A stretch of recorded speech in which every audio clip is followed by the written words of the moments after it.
Good afternoon, good morning, good evening. Thank you for joining us wherever you're from. We are here for Why Ferrocene? Brief introduction to Ferrocene, what it is and what it isn't. My name is Jonathan Pallant. I am a staff engineer here at Ferrous Systems. A little bit of background about me. I've been with the company 2 years now. I've been working on Rust since 2016. So full-time trainer, lots of side projects in Rust, and a member of the Rust Leadership Council. And I will be taking you today through this seminar, Why Ferrocene? So Ferrocene was a project that we kicked off, I think about 3 years ago now, basically with the question, can it even be done? And very happy to say 3 years down the road, the answer is yes, because we have done it. So let's get the screen share started and let's begin. So share screen. I always do this when I'm doing training. I talk out loud as I'm clicking the buttons. So there's my screen, and we're going to rearrange me this way around. Talkie voice, talkie head up in the top corner. These are our slides for today. These slides are on our GitHub. Ferrous Systems makes all of its training material public and open source. So it's github.com/ferroussystems/yferrocene. So we're going to start off with some slides. So the setup is going to be sort of roughly 30 minutes of chalk and talk. I've got some slides to talk through what Ferrocene is and what it does. And then we're going to go into our live demo. So for that, I am going to attempt to write 64-bit bare metal ARM application from scratch. We're going to go through, we're going to see how Ferrocene works. We're going to see some error messages because I'm going to make some mistakes. And we're going to build a little demo we can run inside QEMU. And then at the end, we're going to do a question and answer session. I am joined by my colleague Raz today, who's working backstage, and he's going to help moderate the comments. And we're going to be able to answer your questions that way. If you've got any comments as you go through, feel free to post them either in the StreamYard comment box if that's where you're logged in, or if you're watching on YouTube, I believe you can leave YouTube comments there as well if you're signed in with your Google account. And we will see those backstage as well. And we will be able to answer those. If there's some really important ones or some clarifications, I'll pick them up as I go through. But otherwise, we'll start to go through those with the Q&A at the end. Okay, I think that's enough song and dance up at the front. So let's get into our first set of slides. What is Ferrocene? Well, Ferrocene is just Rust. And we didn't write a Rust toolchain. Some people said we would have to. We didn't do that. We just took the existing toolchain from the Rust project and we qualified it. We're going to get into what that means later on. But it's important to note that this is not a fork. This is a sort of a commercial repackaging, a downstream of the Rust project's toolchain. And one of our sort of founding principles of this project was we do not diverge. There is no custom standard library for Ferrocene, and there is no custom toolchain. And we'll see that, where we've had to make changes, we've sent them all upstream. So Ferrocene is just Rust. And, we have the experience to back this up. I think we started, back around 2021. We took daily updates from the upstream project, as I will refer to them, the Rust project, github.com/rust-lang. We've been taking their changes and we've been applying them into our repository. There are some differences in our repository, but those differences are not intended to expand over time. We're just tracking parallel to the upstream. And on a regular basis, we go and grab the changes from upstream and we merge them into our tree. Some changes were required. It would have been extremely optimistic to hope we could take the Rust project and just qualify it completely unchanged. There's a lot of things you need to do to get through ISO 26262 qualification. Some changes were made and we sent them upstream. So if we just click on some random examples here, what was that? 111936 is a pull request. Give my internet a moment to open it. There's Pietro. He's our infrastructure engineer. He's the tech lead for the Ferrocene project. PR to enhance build metadata to include structured information about the test suites being executed. That sounds like the kind of thing you're going to need when you're qualifying a tool chain. We could have kept that to ourselves. That doesn't make any sense. We just sent all of those changes upstream.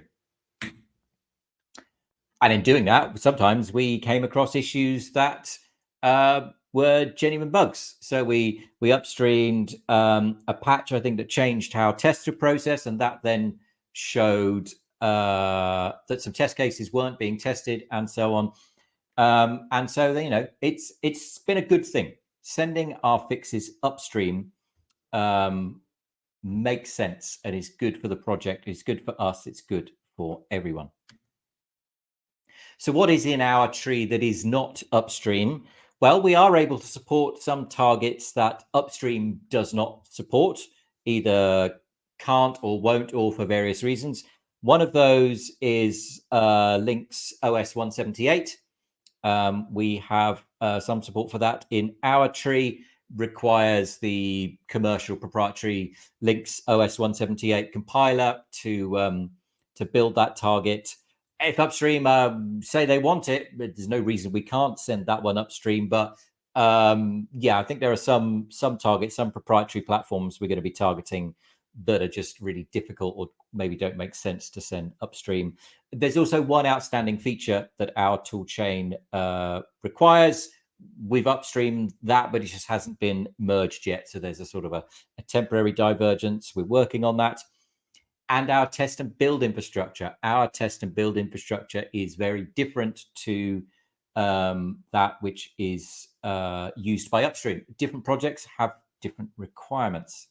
I see a comment from Jess in the chat about a link to the ISO spec. We're going to get into qualification, and well, yes, I've got a link for you for the specification. The language does not have an ISO standard. We can have a discussion about that in the Q&A, but we've written a language spec, and that's what we're qualifying against. So I said our test and build infrastructure is different. That's a good thing. They need to do different things, so it makes sense that they are different, and that can only be a good thing for the project. I think it is more robust if your source code is compiled by sort of two parallel CI implementations. You're much more likely to find the sort of various issues and sort of assumptions you made about how your code is built. And of course, what we need are binaries when we can trace back the source code. We need our traceability matrix. We need all of our test results. So that's why our CI system is a little bit different. So Ferrocene is just Rust. So what's this relationship we have with, I call them the upstream project. We call this the downstream model. And I'll go through this by way of an example. Let's talk about enterprise Linux. So with enterprise Linux distributions, insert name of your favorite vendor here. I'm not going to name any, but I think you could probably imagine some enterprise Linux distributions. You could think of them as being a downstream of the Linux kernel, right? The upstream Linux kernel project makes kernel releases, and the enterprise Linux vendor then takes kernel source code, run it through a test suite. They may have a certain set of hardware they want to verify it works against. They may have their own fixes and backports that they haven't yet managed to upstream. Maybe some of those they want to keep in-house. I don't know. We try and upstream all of ours. They will publish their kernel source code as open source, because in that case, the Linux kernel requires it. We're not required to do that with Rust, but we do. And the enterprise kernel vendor is going to sell its customers binaries and provide support packages. You could, and many people can, go and get their Linux from the source, from upstream. They go and get a kernel from kernel.org, get the source code, compile it themselves. They're very welcome to do that. Some people get it from an open source operating system like Debian, and some people choose to go to an enterprise Linux vendor because they can get the support. There's someone on the end of the phone, someone they can shout at when things are not working as they expect. And if your business depends on your machines functioning correctly, that may make a lot of sense for you. And the way I see it, Ferrocene's a very similar model. We're a downstream of the Rust project. The Rust project will make releases of their toolchain a little bit different to Linux in that they will produce binary releases as well as source releases, whereas obviously the Linux kernel is only supplied as source. But we take the upstream source code, we run the test suite, we apply any fixes or backports. We publish ours as open source. We don't have to, we choose to. And then we will sell binaries with a long-term support package. I think it's a very familiar model. So yes, we think this is the world's first open source qualified toolchain. To be clear, there are many companies around who have qualified open source toolchains. I'm not sure any of them give away the source code to the qualified version, including the full traceability matrix and test suite. If you have a counterexample, leave me a comment. Let me know, because I would be very interested to see that. But I don't think anyone else is doing that. I think it's a unique proposition from Ferrocene. It's because we're an open source company and it just makes sense. Why not give people the access? The real secret sauce, I think, is going to be in the support. So yes, we're offering long-term support. You can buy this on a commercial basis.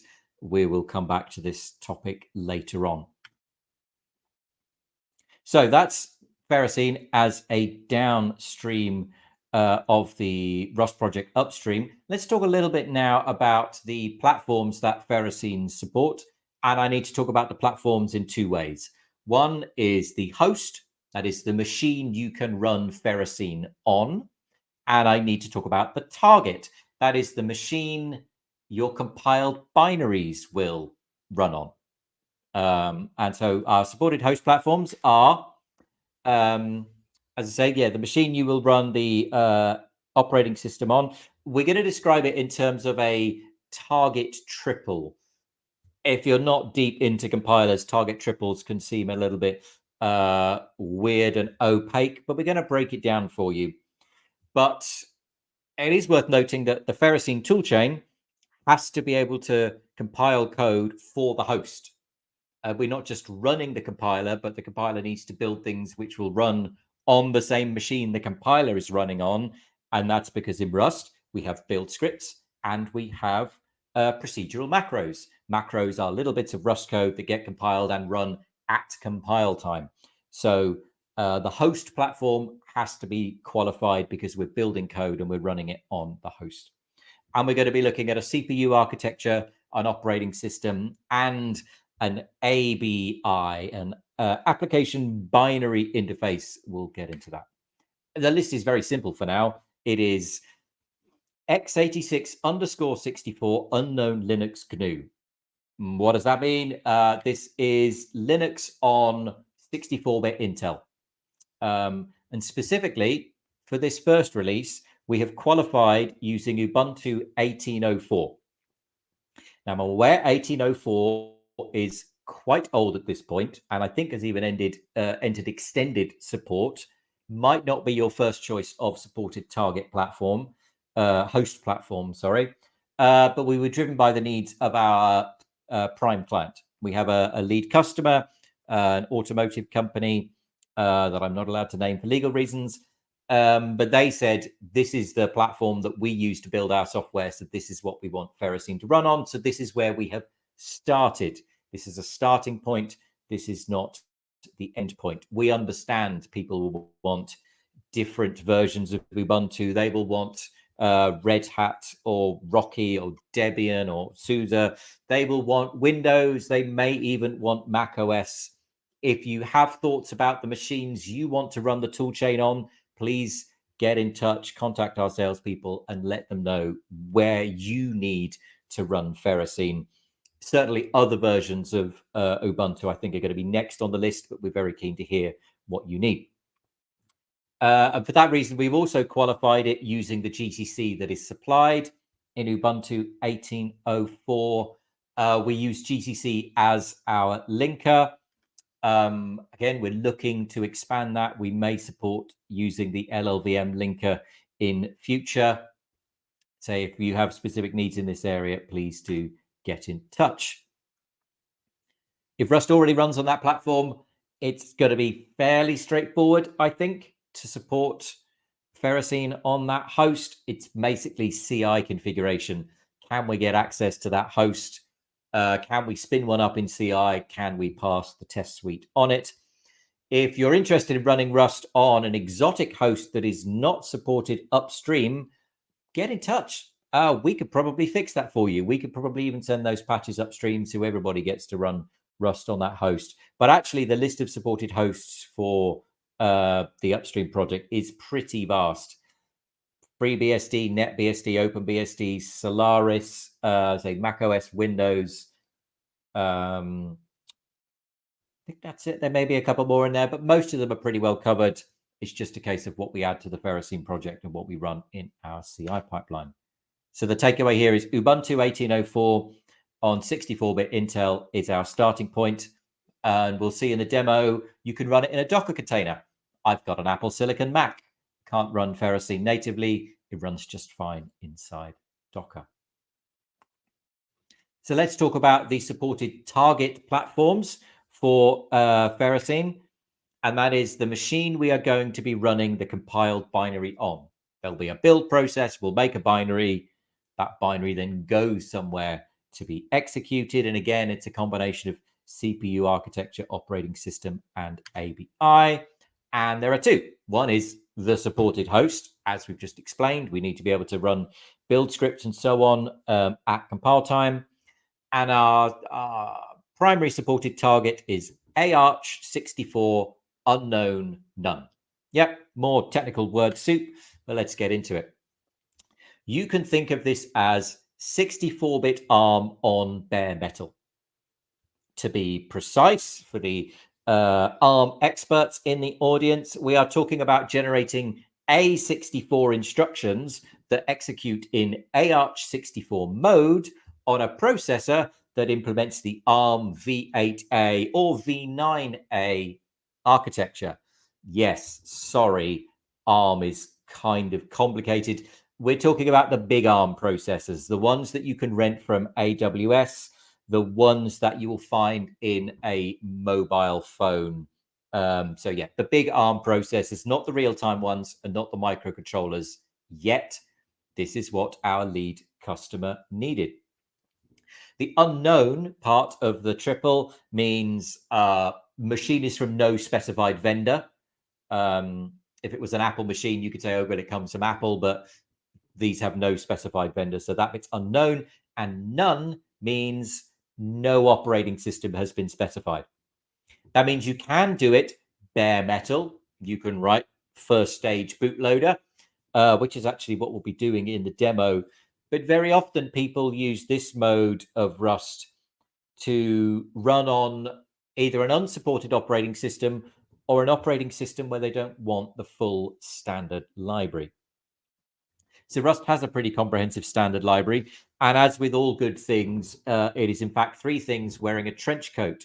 The top level is libstandard, which is the standard library that touches the OS. So that's the bit that's Windows specific, Mac specific, Linux specific. It knows about files, threads, networking, things like that. Below that, there are two other libraries, libcore and liballoc. Liballoc contains the memory allocation routines. It contains vectors, B-tree maps, heap allocated strings, and so on. And libcore is all the bits of Rust standard library that don't care what operating system you're on. That's option and result, methods on floating point numbers, and various other bits and pieces that Rust just needs to operate. So this target, AArch64 unknown none, runs without the standard library. We call it no STD mode. And again, that's because that's what our client wanted to do. They have a specific operating system in mind. They know they're not going to get certification on libstandard because it's huge. So they asked us to only support libcore. Libcore has not been certified at this point in time. That is the next steps in our roadmap will be to do a certification either on libcore or some subset of it, so people can produce certified firmware using our qualified toolchain. When you use this target, we have a safety manual that explains how to use the toolchain in order to meet the requirements of the qualification. And one of our stipulations is you use that linker from Ubuntu 18.04. It is technically a Linux linker. Ubuntu didn't package a bare metal 64-bit ARM linker, but that's fine. We give you the arguments you need. You put it in freestanding mode, and then you can build 64-bit bare metal ARM binaries using this toolchain. And again, if you've got a target in mind, if you really want to run Ferrocene targeting Cortex-R, Cortex-M, RISC-V, maybe you're into space applications and you'd like Rust on Spark, we know the Upstream project can do all of these. So it's simply a discussion about the effort required to port the test suite. The test suite is vast, and for technical reasons, the test suite currently requires libstandard available because that's how it reports that tests have passed and failed. We're aware of this. Yeah, we are interested in supporting other targets. Please do let us know. Reach out, tell us what platforms you would like to target with Ferrocene, and we can enter a discussion there and add that to our roadmap. We're on 2306 at the moment. There will be other releases in due course. Now let's talk a little bit about qualification. What is this process we went through to make Ferrocene a qualified toolchain? Well, it's not just a layer of icing, right? It is not a bucket of quality you can pour at the end. It is not icing you can use to hide the burnt layers of cake underneath quality. It's like the message in a stick of rock. It goes all the way through, and it is a process you must follow. And if you're used to making certified products, then you'll be familiar with the process. You've got to go through the product life cycle, and at the end, you need to convince someone that you've done the right thing. And in many cases, that's easier if you followed some kind of approved standard. To be clear, I'm going to use certification and qualification with very specific meanings. I'm aware that some safety critical domains use these a little more interchangeably. But when I talk about certification, this is about the development of the product you are making. Ferrocene is a tool, and you will use the tool as you use many other tools to make a certified product. Currently, we're looking at the automotive domain, but you could imagine railway, industrial, medical, lots of other domain space that involve you certifying your product so that you can place it on the market, for example. As a shortcut is the wrong word, but as a way to ease you along your certification process, you may choose to use qualified tools. If you don't use qualified tools, you may still produce a certified product. You probably just have more work to do. You're probably going to be looking at the binaries that your toolchain produced and then ignoring the source code. But when you have a qualified compiler, for example, you can spend more time looking at the source code with your assessor as part of your certification process, because you have some trust, some faith, some evidence that the toolchain is converting source code into machine code correctly. So we have qualified according to ISO 26262. That is a standard for the electrical and electronic systems in series production road vehicles. And it's all about hazards. It's about these vehicles not malfunctioning and causing harm to individuals.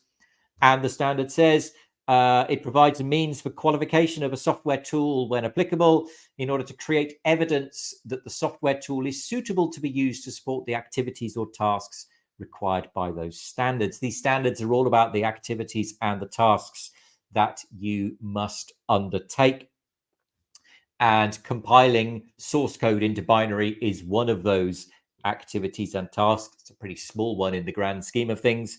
And so using a qualified tool and having the evidence that the tool works correctly can help your safety case when it comes to showing that you've completed all of the activities and tasks in whichever standard you happen to be following. How do we qualify a tool? Well, I guess there's three parts to it. Does the tool do what it is supposed to do? First, what is it supposed to do? That's the first question. You've got to define a specification for the tool. Then you show it does what you said it did, and then you've got to convince someone that it does in fact do what you think it should do, and you haven't just made it up or got on blind faith. And this is the interesting thing about Rust, because there is no specification for the language. The Upstream project said Rust is whatever the compiler accepts. And that doesn't fly when you're making a qualified product. So we wrote the Ferrocene language specification and we made it freely available. Here it is, spec.ferrocene.dev. Let's go and look at scalar types. So we have bools and various rules for Boolean values. We have integers. We have floats, F32, F64, and so on. The language is specified in exquisite detail. And then it's a case of running the test suite and checking that we have covered the language specification. Again, to be clear, we have not certified libcore at this time. We have done a qualification of a toolchain against a language specification. The software you compile with that toolchain is a different matter. Rust has a very good test suite. We didn't really have to change it at all. All we have done is we've joined the dots between the test suite and the specification. We've annotated every test to show which parts of the spec it is covering. We may have introduced some extra tests where parts of the specification had gaps. And we call it the not rocket science approach to software engineering. We don't merge a pull request unless all the tests pass. So pretty much any release you take off our main branch, we have passed the full test suite. And then as part of our qualification processes, we wrote a safety manual, series of instructions about how you can use this tool chain in a compliant way. And unlike, I think, any other tool chain, we published the safety manual online as well. And then in terms of convincing other people that we've done our job properly, our assessor is Tuva Sood. And so far they say no major questions or anything missing. In fact, very recently they went further and said, you are done. The certificate is in the post. I assume it's coming by email. I don't know. I'd quite like to print it out and hang it on the wall. I need to have a chat with my colleagues and work out in what format this certificate is turning up, because it's been very hard earned. This has not been an easy process, demonstrating that the specification is complete and sufficient, and that the test suite is complete and sufficient, and they are happy. So we can now sell you Ferrocene 2306, and it is qualified against ISO 26262. We said it's an open source product, but you don't get everything. The digital signature on the qualification kit is that's extra. The source code is free and open source. We'll talk about the pricing for the binaries in a bit. But if you engage into a contract with us, you are making a certified product using our qualified tool chain. Then we can discuss you obtaining the full qualification kit, which you can give to your assessor. And when we give you that, it will be digitally signed. So your assessor knows, yeah, you haven't just made it up. You have the real deal. So github.com Ferrocene/Ferrocene is where the toolchain source code lives. All of the tests and everything, it's all there. Help yourself. Compile it yourself if you really want. And the documentation is also online. Again, if you know of anyone else doing this, please let me know. Here's the safety manual, all the instructions for how to use the tool chain correctly, building a library, building an executable. We've got detailed instructions on all of that. The source material was all open source. We compile this documentation from a source code, a language we use. I believe it's compiled using Sphinx.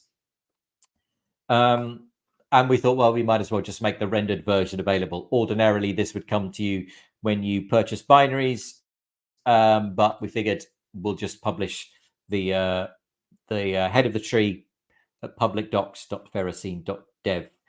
Turns out to be really useful when you want to have conversations with customers, because you can just give them a link to the documentation. So one last topic to talk about, and then we're going to take a short break for a few minutes. I'm going to top up on my water, and then we're going to go into our live demo. So the last topic I want to talk to you about before the demo is about what kind of support is available. So we keep saying this. It's open source. MIT and Apache 2.0. It's not GPL licensed. We've used the same license as the Upstream project. Language specification is under that license. And yeah, as I said, you can go and read the qualification documents right now. So what do you get for your money? Well, binaries, long-term support. We can support Ferrocene, the toolchain. We can also enter discussions around supporting the crates you would like to use as part of your certified product development. It may be that there are crates we can take on the maintenance for, we can offer long-term support for. Very happy to for you to engage in conversations with our sales team about that. And as I said, the digitally signed qualification kit for your assessment process.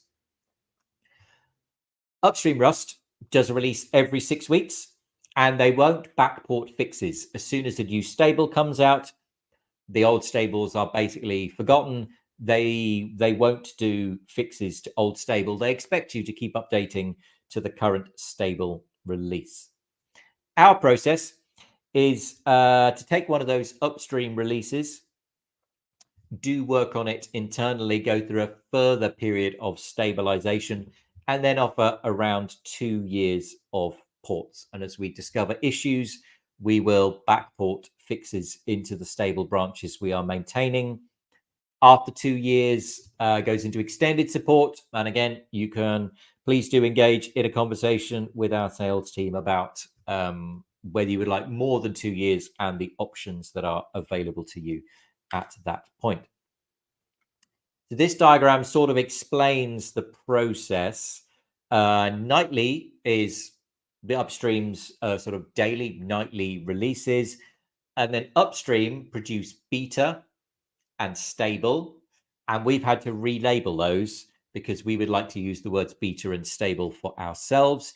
So we call an Upstream beta pre-rolling, and we call an Upstream stable rolling. And that rolls along every 6 weeks.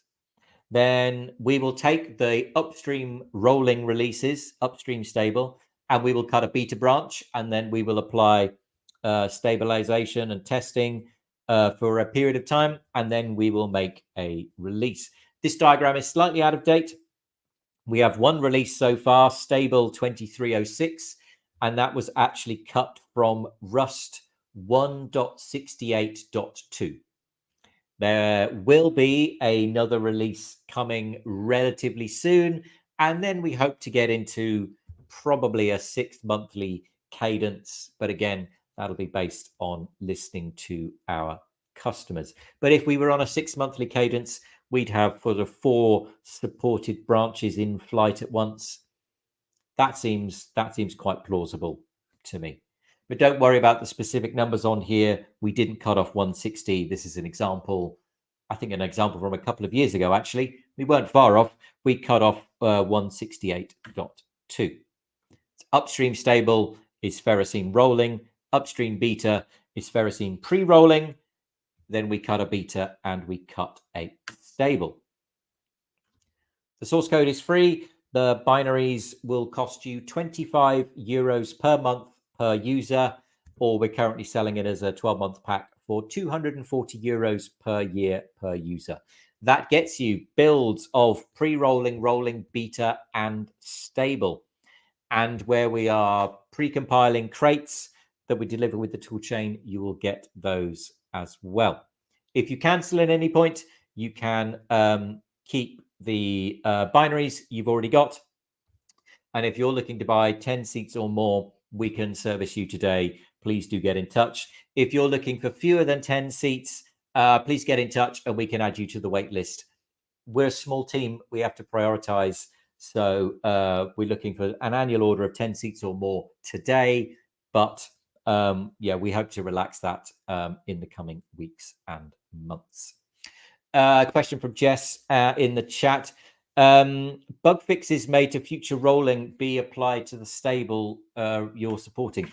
Yes, that's the thing we can do that Upstream can't. You're on 173 today. As soon as 174 comes out, 173 is dead. And if a compilation bug is found, 173 will never be fixed. But we will see that the bug has been reported. We will see that the fix has been applied.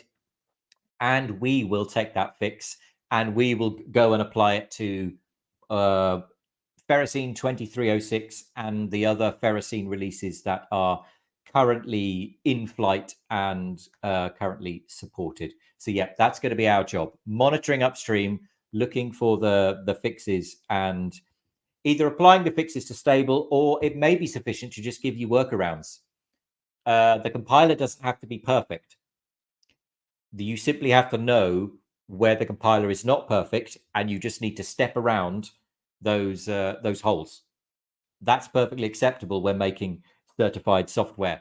The compiler does not have to be perfect. It does not have to compile any source code correctly. It has to compile your source code correctly. So it may be we say, oh, actually, there's an issue if you do this specific thing in this specific area. The recommended workaround is do X instead of doing Y. And that may be something that they're able to offer.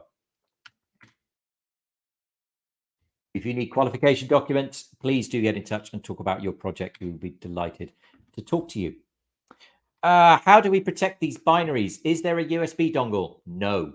I have used toolchains with USB dongles. We were all very clear. There will be no USB license dongles. You do not need to give me your MAC address. You do not need to give me your hard drive serial number. You will get a username and a password, and that will get you access to the download area.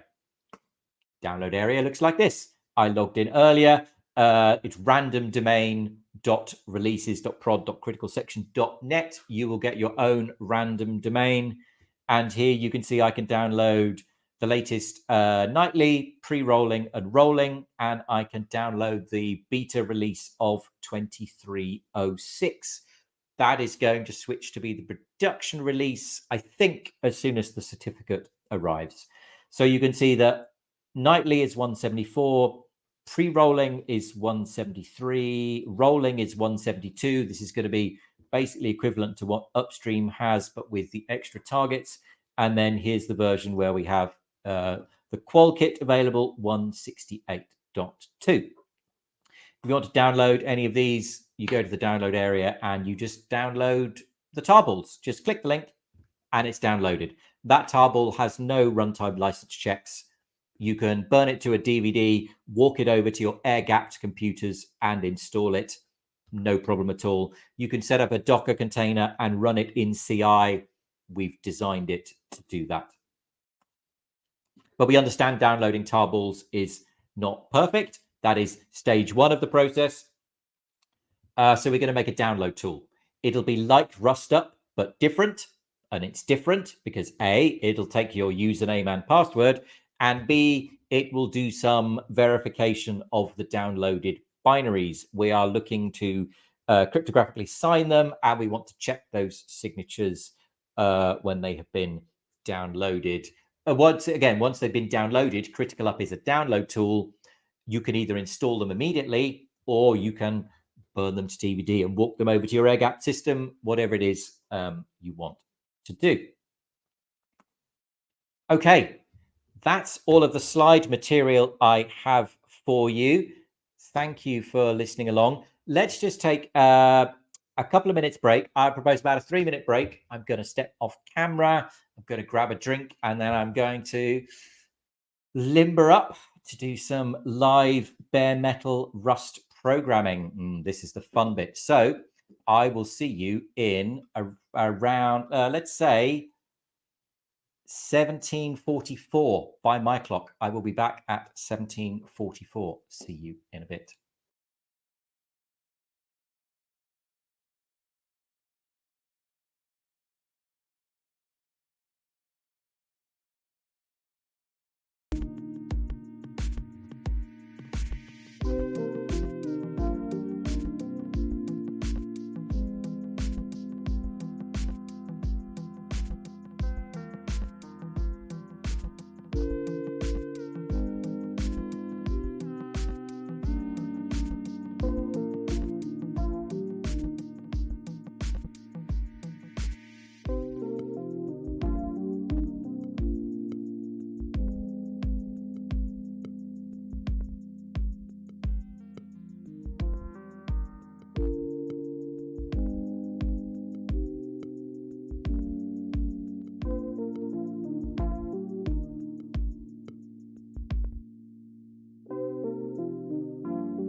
Love the atmospheric movie. I don't know about you, but it reminds me of being at the cinema in the UK. I'm sure there's adverts currently running in UK cinemas with a similar kind of atmospheric piano music. Right, it is demo time. Hopefully this works. Let's just move the window around so I'm not overlapping too much. Had too much pop. Right.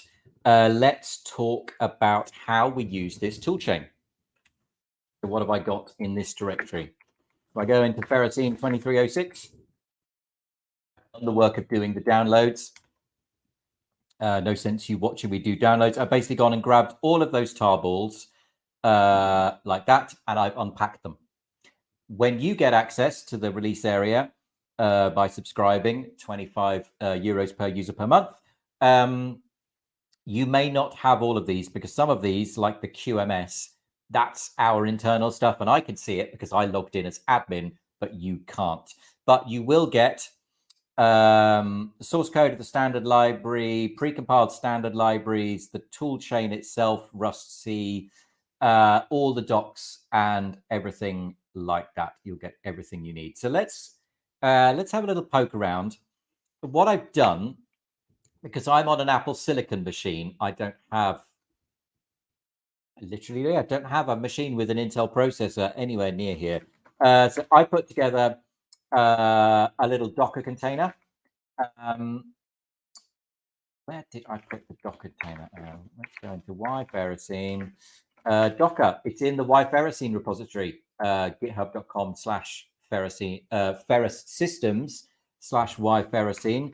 I made a Docker file that is just going to copy all of the tarballs into the temp directory, and then it's going to unpack them all into opt Ferrocene, and then I'm going to install some dependencies. GCC and the 64-bit ARM linker. Build Essential is what make, and a bunch of other useful things. And I've grabbed QEMU as well, so I can run my 64-bit ARM binaries. But as I said, this is available in our Ferrocene repository. All I've done really is follow the instructions in the manual. It says grab the binaries, unpack them to a folder, put it in your path, install some prerequisites, and job done.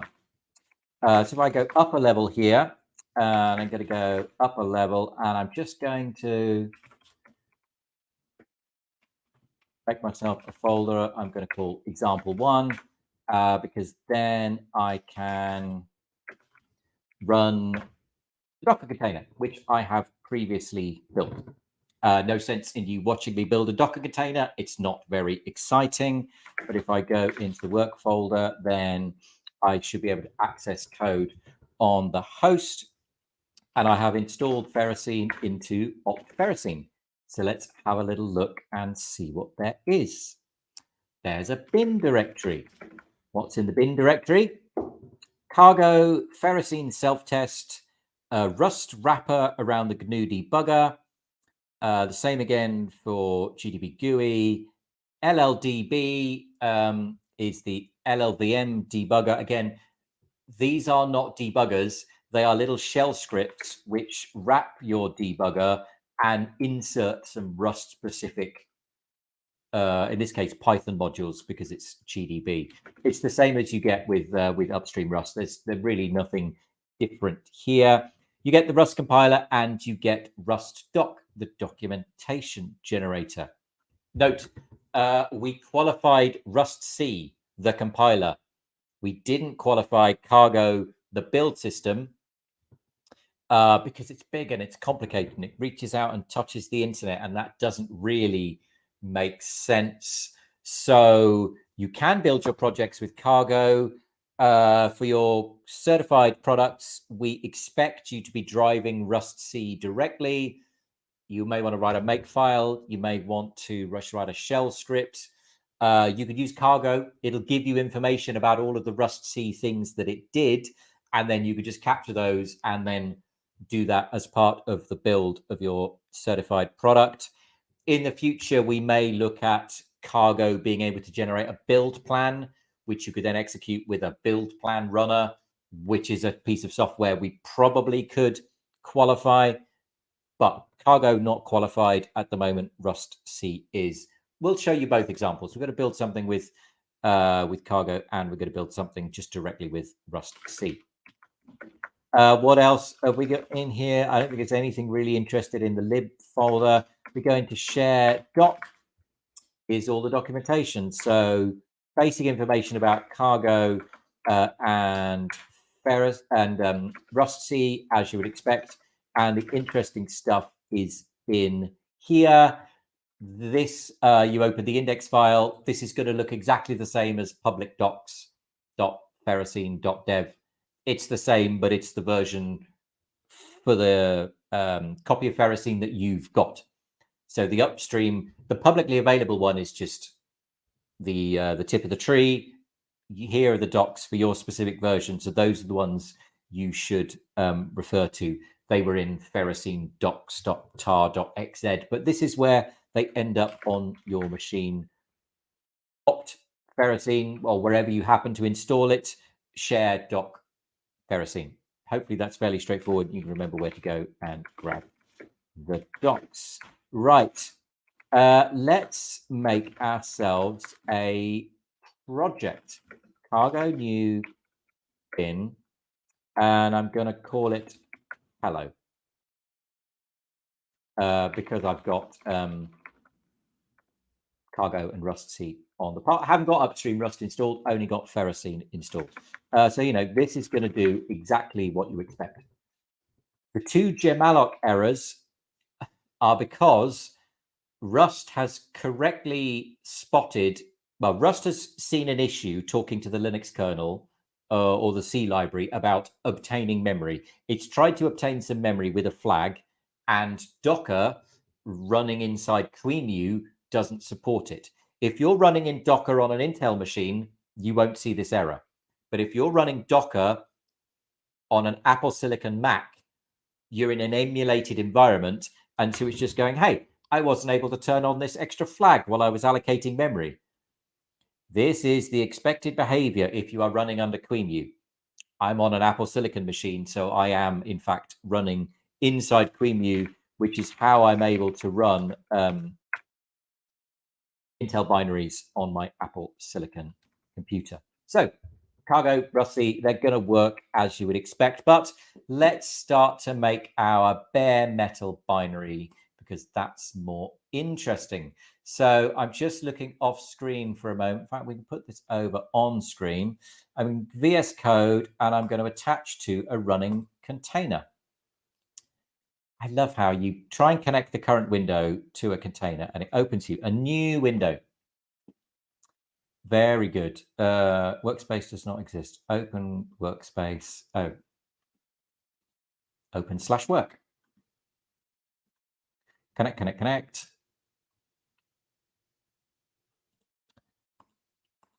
So there is the folder in. This feature of VS Code is really nice. I use this a lot. It also works over SSH.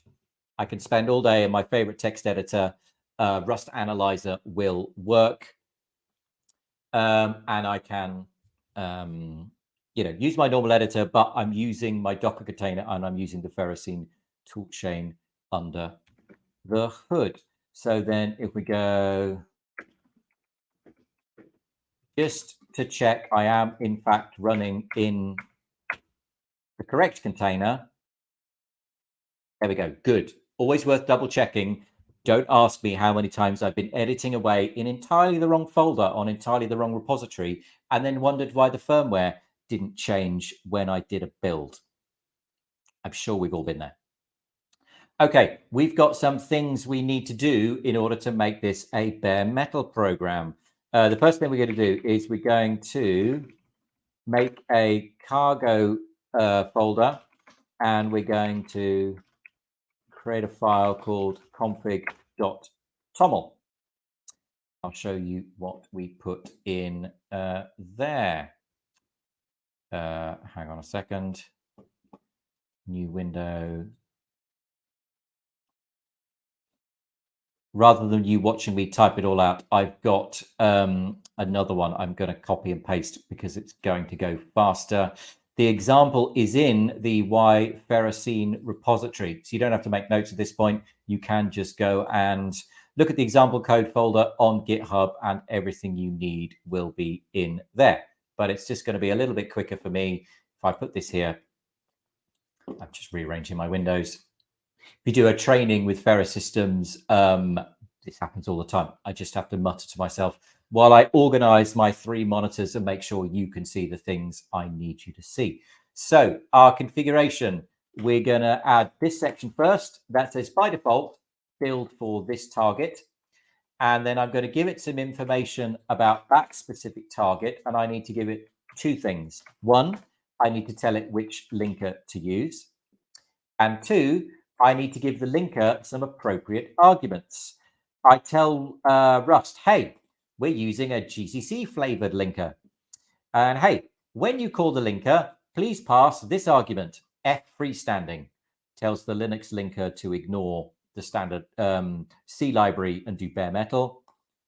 Hey, yeah, don't use the C library again. And hey, please go and use this linker script. Linker.ld. It's bare metal. We need to tell it where things are in memory. Let's go and make ourselves a linker script. Embedded developers, you may love this, and you may hate this. Linker scripts, they are what they are. I don't think we have time to get into the complete details here, but we've told our linker there is some memory. It lives at this address. I've got lots of it. Please put my startup section first, then all my code, then all my data, then all my zero initialized data, discard a bunch of stuff I don't want, and make a note of where the top of stack is. It's all in RAM. For your applications, you probably split RAM and flash. I don't know, depends on your platform. This is all very platform specific. This is the linker file you need if you want to run in QEMU, the 64-bit ARM emulator. Again, it's all in the repository. You can just copy and paste my example. Now, there's a curious, I don't want to say issue. There is something you need to do when you are using cargo and you are using a linker script. And it's all about where does the linker look for your linker script? Because if you'll notice in my config, I didn't tell it where it was. It's going to have a search path, a place where it looks for linker scripts. The current directory is in the search path. So if you do the build from here, it will find linker.ld. However, you start putting code into workspaces, you may suddenly find yourself not in this directory, and then the linker can no longer find the linker script, and then you will get very weird errors. So my advice is to make a file called build.rs, and your build.rs just needs to contain a fun main. So this is a program which is executed at build time. We are going to use an environment variable to find out what our linker currently is. And from that, I need to find an assembler and an archiver, and I need to set up the linker script. So we're going to set up the linker script by just basically copying it from where it is. So I'm just going to include the bytes of the linker script, and I'm going to dump it into a file called linker.ld, which is in the output directory. If you're not using cargo, if you're using make or a bash script, you can just set the path to your linker search path. But when you're using cargo, and all the Rust embedded projects do this. Look at the Rust embedded quick starts, and you'll see they do this. Copy the linker script, stick it in the folder given by the environment variable outdir, and then the linker script is going to be where you need it. Now, bare metal 64-bit systems cannot boot from Rust. They need to boot from assembler. So I'm going to do a couple of things here. I'm going to make a file. Let's create it. Touch source boot.s. I'm going to make an assembly file called boot.s, and I'm going to get the build script to assemble it. I'm literally just calling the as command, and I'm saying, please assemble boot.s and put it in the output directory, and make sure I fail if it doesn't. Assemble correctly. Do not want this build script carrying on if there's a typo in my script. And then I'm going to package it into a static library. So I'm just going to take my boot file, boot object, and I'm going to put it in libboot.a, again, in the output directory. And again, fail if that didn't work. And then here's the magic. And I could have just done that once in advance and put the pre-compiled lib file in my source folder, I guess. But we might as well get the build script to do it. And then we are going to produce a static library, and we're going to link it in. So this says, hey, linker, I would like you to go and find a thing called libboot.a. Linker nodes to add lib and .a. So please link this static library called libboot.a. And that's the thing we need to actually start our processor. Because Cortex-A processors do not boot themselves from C code, unlike Cortex-M. A really nice feature of Cortex-M that they do that. These ones, we have to do a couple of things. One, set the stack pointer, get the stack top variable from our linker script, put it in the SP register, and then it turns out, I found this out the hard way, you need to set a couple of bits to enable the floating point unit.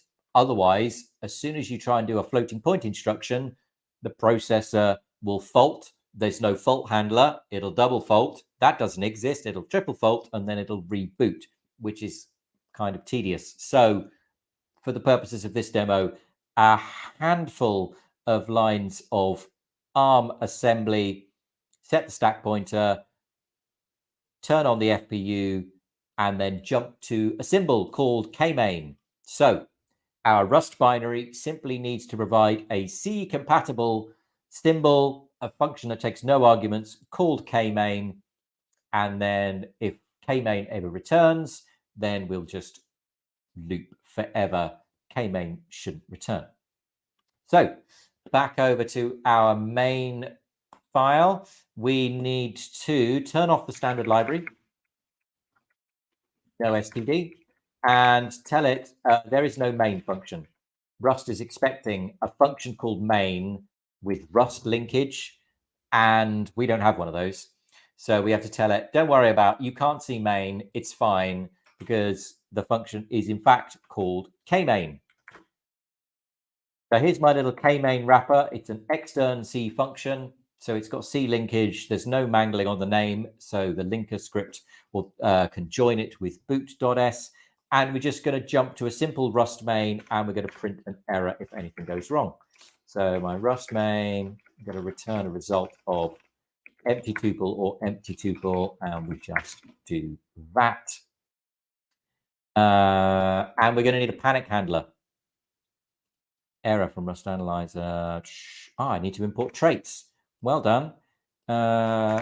Use core format. Right. Rust Analyzer is great. Use.io right. Oh, it's complaining in the build.rs. Use.io right. I think I got that right. I love using Rust Analyzer. It's amazing. It's complaining about tests. Fine. So that should now cargo build. I don't need to tell it the target because we set that by default. Okay, fine. I added it to the wrong thing, and I don't have a panic handler. Good point. We need to tell Rust how to deal with this code if a panic happens. A panic is an unrecoverable error. So let's add a panic handler, and we can just do nothing for now. Let's be nice. Instead of just doing nothing, I'm going to trigger a semi-hosting exception in QEMU you can exit the emulator by executing this magic instruction with this magic argument, and the magic argument is OX18. Go and read the QEMU instructions, and it'll tell you, I think this is in fact an ARM standard. You could probably read the ARM standard for semi-hosting. I think that's where I got these numbers from. The halt instruction with that argument with OX18 in X0, QEMU goes, oh, okay, weird things happening. Let me exit the emulator, and we're not using info. So this should now be a valid application. Yeah, good. We've got a binary. Let's have a look at it. Target, ARch64, debug. What did I call it? Hello. There's my binary. What kind of binary is it? I don't have file installed. Wow. Okay. ARch64 Linux GNU objdump -t.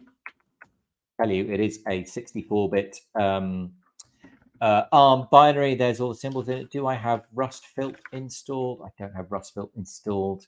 If you install rustfilt, you can demangle these symbols. They're just a bit nicer to look at.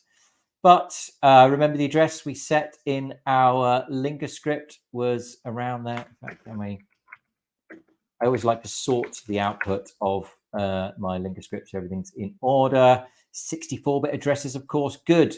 There's the startup stuff. There's kmain. There's various bits of the Rust core library. Good.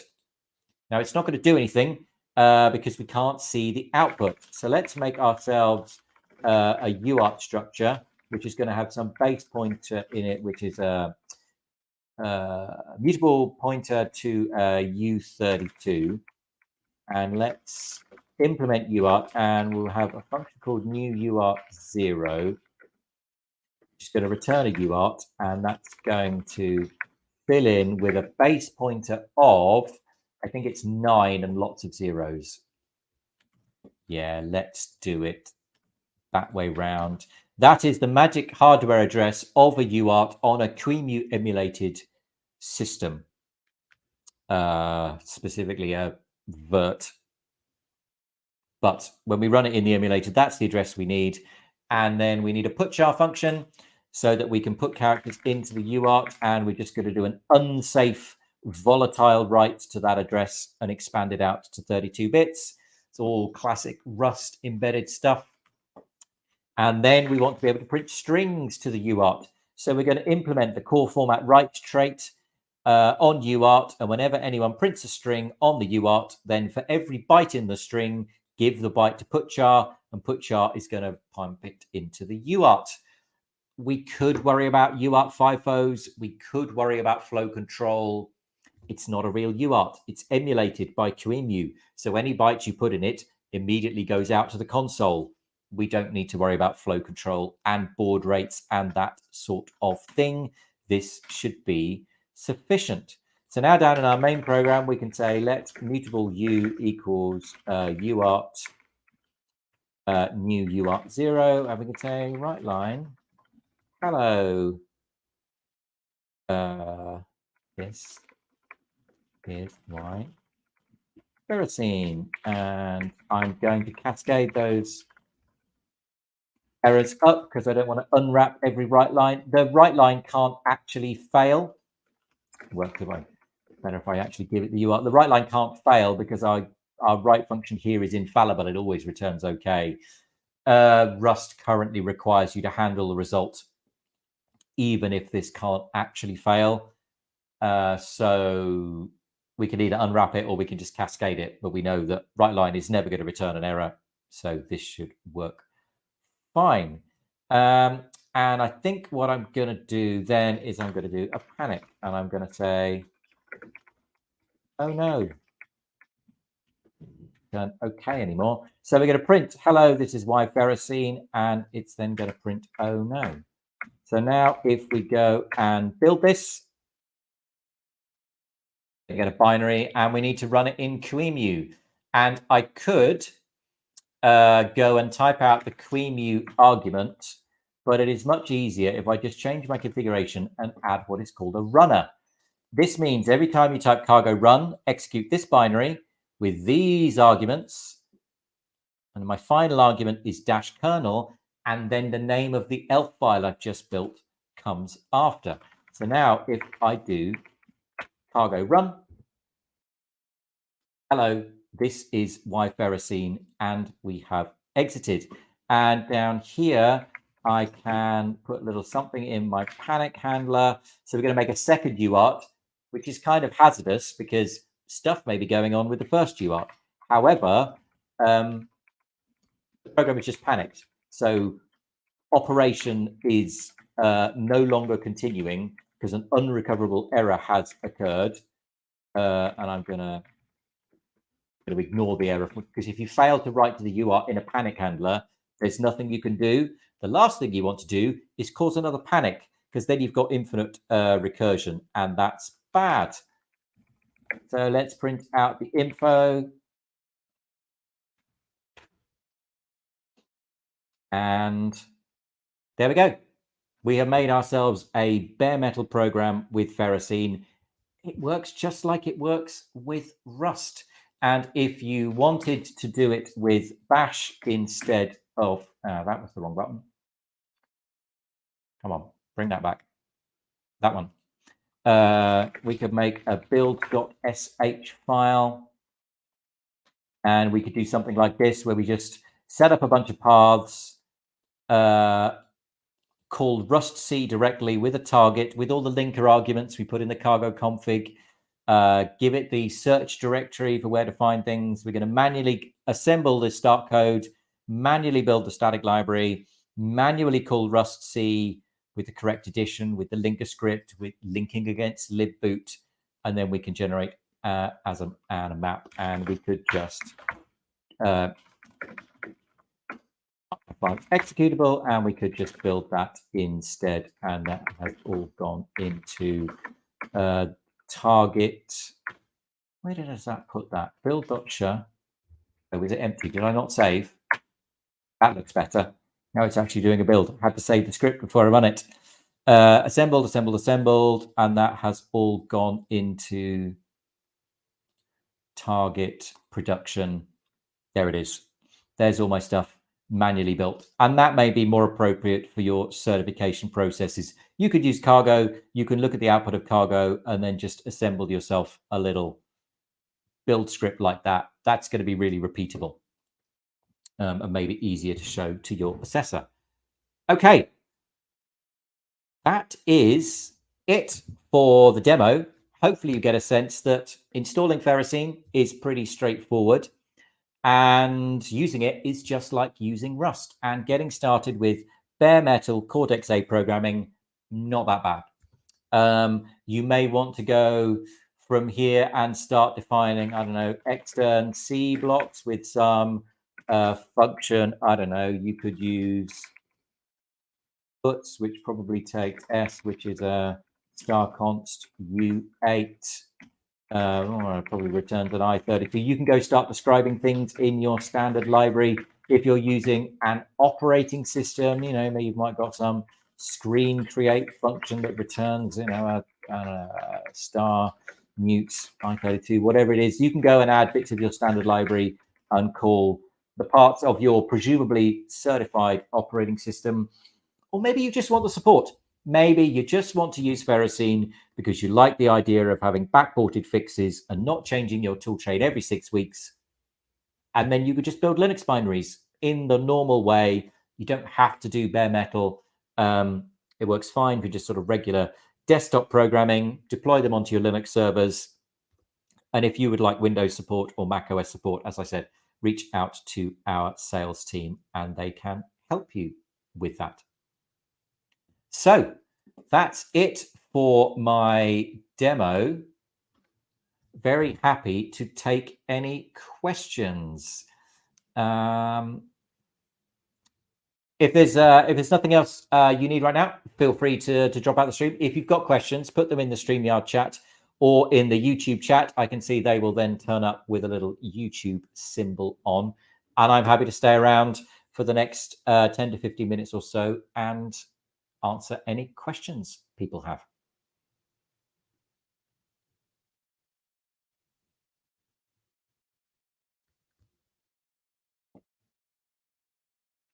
Give it a few minutes for the questions to come through. But if there are no questions, or you've got if you want to drop out, I just want to say thank you very much for coming. I hope this has been useful. I hope it's been educational. I hope you've got a sense of what Ferrocene is and what Ferrocene isn't. Again, you can find it all github.com/Ferrocene. This training material, github.com/Ferrous Systems/why Ferrocene. We'll put the links in the chat. Okay, one question that came in. Any expected slowdowns? Yes. The Ferrocene build of Rust C is slower than the standard build of Rust C because we turned on all the LLVM debug assertions because we really want to know if the code gen does something unexpected. That's the price you pay for getting through qualification. We have had to slow things down. It's still a release build, but all the assertions are enabled. So anything slightly weird happens with code gen, and we will catch that. But we get through the test suite with that enabled, so we're pretty sure it won't. But yeah, if you benchmark it, Ferrocene runs slower than standard Rust C. Another question: is there a plan to support the toolchain on an Apple Silicon Mac? Yes, because many of our developers, like me, have Apple Silicon Macs, and it's kind of annoying to have to run it inside a Docker container, which makes it go even slower. So yes, it's on the roadmap. It's perfectly plausible because upstream Rust works perfectly on Apple Silicon Macs. Interesting though. So here's the thing about supporting Macintosh computers. to be a Ferrocene host or target, you need to pass the test suite. The test suite does not currently run on the Upstream project on Apple Silicon Macs. It runs on Intel Macs, but not Apple Silicon Macs. And that is because you need to run the test suite on the machine. And the big CI providers, the big cloud providers, don't offer Apple Silicon machines as a service. There's nowhere we can run the test suite. I think very recently, AWS started offering or GitHub Actions started offering M1 Macs. Now that's like the 2-year-old one, or to M2. I'm expecting M3 shortly. Yeah, so becoming available in CI, that's kind of a prerequisite for us doing Apple Silicon Mac binaries. We have to build and run on an Apple Silicon machine. So if we could do that, then yes, that's certainly a platform we would like to support. Again, if you need that, get in touch, reach out via the website, ferroussystems.com. There's a contact us page that goes straight into our company chat. We will see that. Question from Peter. If you wanted to make a 26262 certified binary that made use of the N-algebra crate, would that entail certifying the core lib, the N-algebra crate, and the dependencies of the N-algebra crate? Yes, that is my understanding, that if you are verifying source code, you're going to need to verify all the source code, whether you wrote it or not. The other option is you turn the source code into a binary and then you just verify the binary and show that all the machine instructions for doing the matrix multiplications are correct. Those are kind of your two choices. That's a really interesting question. If you are interested in producing certified software using the N-algebra crate, then get in touch. Maybe there's a number of people who want that. That's a thing we could do and then share between multiple customers rather than you each going and doing it separately. That's certainly the kind of thing we imagined when we set out on this journey. Another question here: are there any incentives for developers to build projects using Ferrocene? Well, there's trade-offs, right? In the downside column, it's slower, and you've got to pay $25 a month for your binaries. In the pro column, you get a warm, fuzzy feeling that comes from knowing your compiler's been through the test suite and it has been shown to generate correct code for your target. If you are building, for example, bare metal 64-bit ARM binaries, the Upstream project does not run the test suite. The Upstream project cannot guarantee you and does not guarantee you that that target works correctly. It may have weird issues in it. And if there were, how would they know? They don't run the test suite. They would be relying on someone to spot it and report it. So in the pro column, long-term support, binary, built, signed, delivered by professionals, and a path to building certified products if that's what you need. As I said, the signed qualification kit costs extra, but that's sort of the roadmap.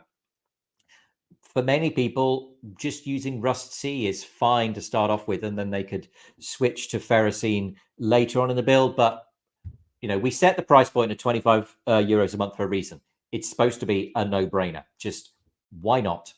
Just sign everyone up, get on the plan. You can access Ferrocene, get the support, and get the satisfaction that the test suite has been passed on the targets you're interested in. So that was the idea. Okay, we'll just give it a few more minutes and see if there are any more questions coming in. Quick drink.